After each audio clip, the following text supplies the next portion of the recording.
আপনাদের ছেলে কোনো মা বোন যদি সাজতে চায়, স্বামীকে খুশি করার জন্য যদি কোনো মা বোন সাজে, মুসলিম শরীফের হাদিস বিশ্বনবী বলেন, কোন স্ত্রী যদি স্বামীকে খুশি করার জন্য সাজগোজ করে, যতক্ষণ পর্যন্ত সাজগোজ করবে নফল নামাজের সওয়াব পাবে। সুবহানাল্লাহ বলতে পারেন নাই?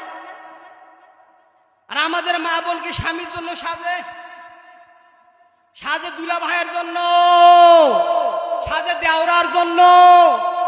ডেটিং করতে যাবে, মার্কেটে যাবে, ও সাজগোজ দেখলে আপনি অবাক লাগে যাবেন।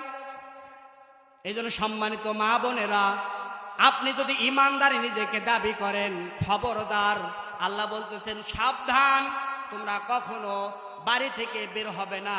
আর কোনো প্রয়োজনে যদি তোমাদেরকে বাড়ি থেকে বের হতে হয়, তোমার শরীরটাকে আবৃত করে বের হও। তার মানে পর্দা। তার মানে কি? তার মানে পর্দা। এই পর্দা মানে আমাদের সমাজে আজ নেই। অনেক মা বোন